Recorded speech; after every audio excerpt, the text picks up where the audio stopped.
Back at it on Hittin Hard with John Chuckery on Locked On Sports Atlanta, asking you to subscribe to our YouTube channel. Just search us out on YouTube, Locked On Sports Atlanta. Hit the subscribe button, leave us a review.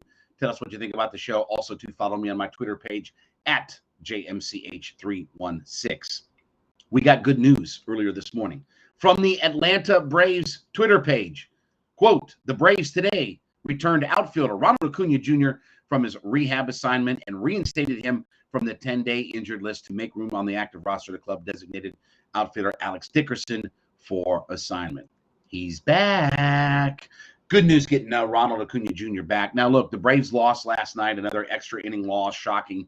The Braves were one of the worst extra inning teams in Major League Baseball last year, and they lost 6-3 last night to the Cubs. So now with Ronnie back in the mix, I do think that you probably DH him a little bit here at the start, although he might be like a late inning defensive replacement. I'm not sure that you just run him out there for 9 innings in center or right field and just crank it up and go. Maybe they do, because they certainly brought him up a little bit early. The thought process is that probably Monday was when he was probably going to come up, even though the original date was May 6th. A lot of people thought that Monday would be the day that they would bring him up and all that. But we also heard from Ronald Acuna. He said, hey, look, I'm ready to go. I've done my rehab assignments. I'm feeling good. Let's get this thing cranked up and going, okay? Now, I do think that the Braves will have a little bit of a cautious approach when he comes up. Like I said, might DH a game or two first, might be a defensive replacement later on in the game, just getting his feet wet. And, obviously they're about to hit the road. So I think what they want to do is, they'll wrap up with the Cubs, but I think they want to get him up here so they could get him up and get him ready to get on the road with them heading down to Texas, because they'll this weekend, they'll head down to Texas, play the Rangers before they head up to Gotham and play the New York Mets. Now, the great thing about Ronnie, obviously, is, the amazing part when you look at what he's done in these 4 years, and one of the big transformations has just been the idea of how much his on-base percentage has changed over the last 4 years. First 2 years wasn't bad. It was pretty good, 365. Anytime you're a player that's above 350, that's where you want to be.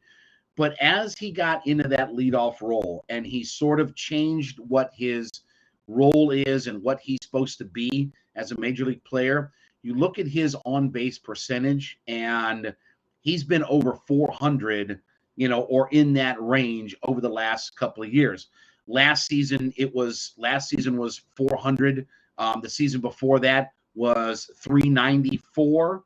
So that is a big transformation for a guy to understand his role and find himself embracing where he hits. Not just let me go slap home runs every time I'm coming out. Learning how to get on base, learning how to walk, learning how to use pitch counts, and get yourself on base so that all the guys behind you can find a way to drive you in. Now, you give me Ronald with a 400 on-base percentage, Matt Olson still at 435. There's going to be a lot of guys on base when Riley, Ozuna, d'Arnaud, Albies, when those guys come up. This is where the depth of the lineup really pays some dividends. And, because Rosario has not hit well, and now he's going to be out. He had successful eye surgery. They had a hole in his eye. Some people think I have a hole in my head, but he's got a hole in his eye. He'll be out 8 to 12 weeks with that. So because he's not hit well, and you don't really have a guy you feel comfortable in the leadoff spot, you kind of put Ozzy there because you feel like he's got the speed, but maybe he doesn't have the on-base percentage. And I like Ozzy more in a run-producing role at this point. Ronnie slides right in, and now you've got Ronnie and Olson before you get to all the boppers and Riley, Ozuna, Albies, d'Arnaud, Duvall, blah, blah, blah, blah, blah, blah, blah, blah, blah. Now, the other part of this, too, is anything that helps the outfield defense is a plus. Because, brother, it has not been a good defensive outfield so far for the Atlanta Braves. Rosario's been a disaster. Mix and matching guys. Duvall's fine, but Adam Duvall's not a 160-game center fielder in Major League Baseball right now. You have to monitor he's 33 years old. That's a tough position to play if you're 23 years old as center field in Major League Baseball. But 33 years old trying to run around and play 155, 160 games, just not a realistic thing. So don't be surprised if Ronnie spends some time in center field. And again, maybe it's a situation where you DH him early on in the game, you get a lead, late in the game, he runs out to center, Duvall moves over to right field, and you give Duvall a little bit of a break. Or don't be surprised in mixing and matching with, Arcia and some of these guys that, maybe it's time for Duvall to get a day off here and a day off there just to kind of rest his legs. And then Ronnie maybe plays a little bit of center, plays a little bit of right. I do think that long term that they want Ronald Acuna Jr. in right field. I think that's the spot that makes the most sense. Is he a good enough player to play center field every day? Yes, of course. He can be Mike Trout. But that's a lot of wear and tear on your legs. That playing center field, and having to hit leadoff and have the most at bats on your team is a lot of wear and tear on your legs and body. Playing right field takes a little bit of that off. He's got the arm that he can play right field, no issue, but certainly the stress on his legs certainly is one of those things that you have to factor and consider in. What I'm going to be curious with Ronald Acuna more than anything, I'm not worried about the home runs. I'm not worried about the defense. Will he steal bases? Stole a base or two when he was down in the minors, didn't he? Got a stolen base or two. I want to see that aspect come back for the Braves. I consistently say this, that I don't think the Braves take enough advantage of their speed.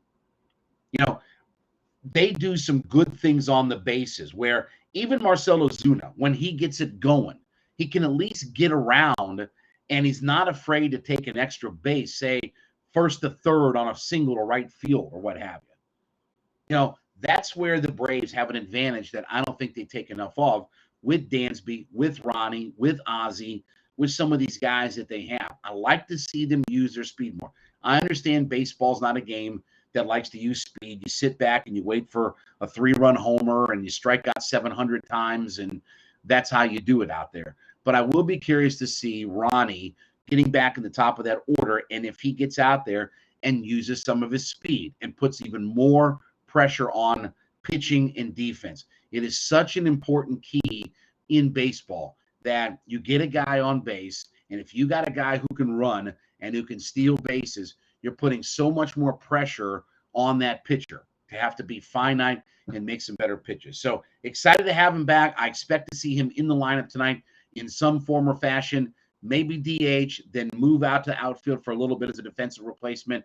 But it's good to have Ronnie back, and now we got some things going at the top of this order. By the way, too, Charlie Morton needs to get figured out. He labored last night, 2 1/3, 70 pitches. His ERA is up to 7. He's got to get some things figured out. They need Morton to get right. Max Fried starting to figure some things out. Kyle Wright looking good. Morton is the next guy that let's get this thing going, Charlie. Let's get stretched out. Let's get going, and let's get on a run here as they wrap up with the Cubs, and they need to win this series and then take on the Texas Rangers. All right, we appreciate everybody being a part of the show. Thank you so much for making Hittin' Hard with John Chuckery your first listen each day. Don't forget, make your second listen be A to Z with my guy Mark Zinno, the return of Mark Zinno to the Atlanta Sports Airways. Opinions that you may not like, but you know that you've got to listen to. A to Z with Mark Zinno is part of Locked On Sports Atlanta as well. Free and available on YouTube and wherever you listen to your podcast. We will come back tomorrow. We will recap what the Falcons did in round number 1. We will see if I'm aggravated. Am I feeling good? How am I feeling? We'll talk about all of that, and the Braves wrap up with the Cubs as well. This has been Hittin' Hard. Subscribe to our YouTube channel. Check me out at JMCH316. Hittin' Hard with John Chuckery on Locked On Sports Atlanta.